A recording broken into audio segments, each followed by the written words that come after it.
At day in my life as a single mom na real estate agent na hanggang ngayon hindi pa rin nakapag-asawa. Pistay na day, yatay na din, unsa na ni day. Bitang mga ante, for today's video mga ante, managers meeting ngayon mga ante no. So, like I said mga ante, ang trabaho ko ay isang junior sales manager ng RJ88. Ayan, so may meeting kami mga managers ngayon mga ante. So, nandito kami sa 10:23 and this is actually like mga 2 minutes or 3 minutes lang from bahay ko. So, yung mga kasama ko, so pag nagmi-meeting kami talagang mga malalalim yung mga pinag-usapan namin. And then after that mga auntie, naisipan namin sales director na pumunta kami dito sa Manila para maglafang na naman. Paano tayo neto paano tayo neto papayat ipanay lafangs tayo. Lafangs.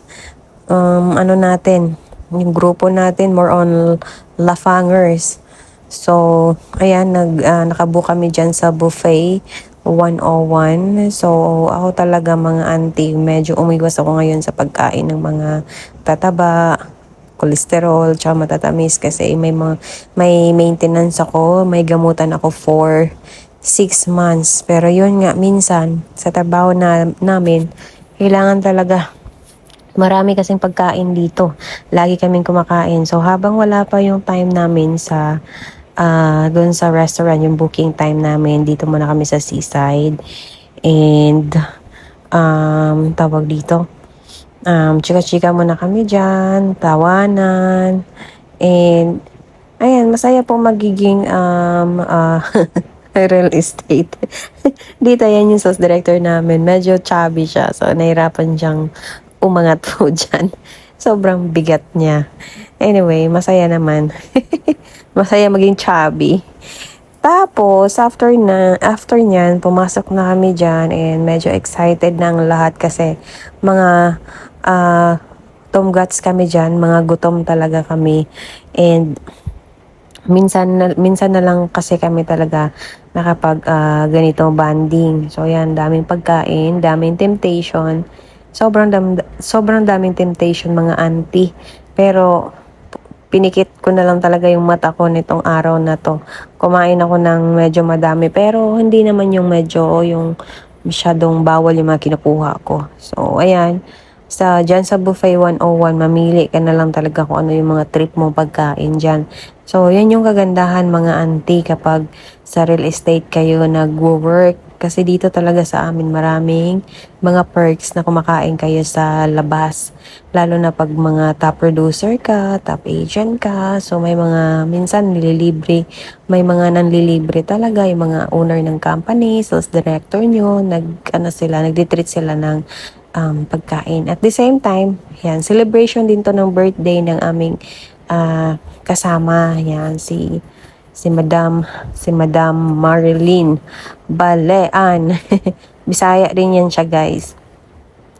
Ayan, so, yan, masaya naman si auntie nyo. Ayan na si auntie, yan. So, masayaw pa yan sila dyan. Yan yung maganda din dito sa Buffet 101. Kasi pag may birthday, ayan, kinakantahan ka at sinasayawan ka.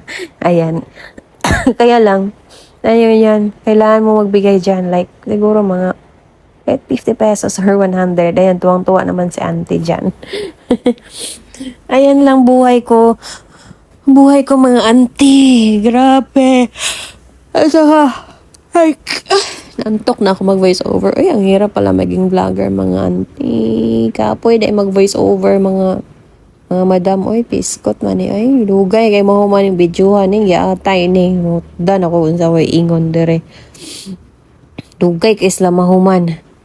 Anyway, pag pumasok kayo ng real estate, mga madam, pag-isipan nyo. Masaya naman dito. Actually, yung kitaan naman dito is, pag masipag ka, malaki naman yung talagang kikitain mo dito. Pero yun nga, kung sanay ka sa mga aircon, ganyan, kailangan mo mag-adjust kasi madalas na sa site tayo.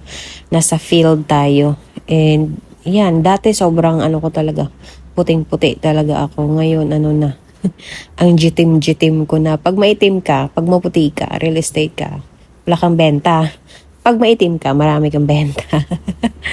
Ayan, so after namin kumain, nagkayayaan kami na parang mag-bar. Ayan, gusto namin sumayaw. Yan, pumunta kami dito sa Paddy's Point. So, I remember way back 10 years ago siguro. Or mga college. Hindi college pala. I think mga 10 years ago na nag-work na ako dito sa Manila.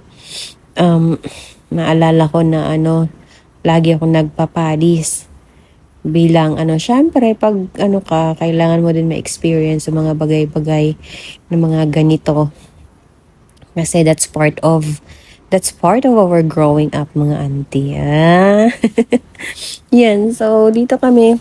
Pasok kami dyan. So ayan, sexy na mga singer po dyan. Ang liliit, ang ninipis nila. Sobrang nipis. Naalala ko tuloy noon nung edad ko nasa mga 28. Ganyan na ganyan talaga katawan ko. 28, 29. Sobrang nipis ng katawan ko. So, ayan, enjoy lang kami dyan. And, yan, kumakain kami, sasayawan kami dyan, kwentuhan. Kasi, syempre, hindi lang puro trabaho. Minsan, kailangan mo din yung mga ganito, mga auntie, no? Nakaka-stress din kaya pag laging nasa trabaho ka. Minsan, kailangan mo rin ng mga ganito, or punta ka sa salon, mga ganyang klaseng, ililibang mo yung sarili mo or iaaliw mo yung sarili mo sa ibang bagay. Huwag din puro trabaho kasi nakakabuang din pag puro tayo trabaho. Yan. Gaganda din yung mga singer nila dito. Ayan yung isang singer dyan. Sobrang malakas bumirit. And yung mga nire-request kasi namin dyan, talagang mga matataas yung mga high pitch talaga. Mahilig tayo sa mga tawag dito, yung mga matataas, yung mga biritan. Ito naman guys, may nakita akong AFAM kasi gusto ko talaga magka-jowa ng AFAM din talaga.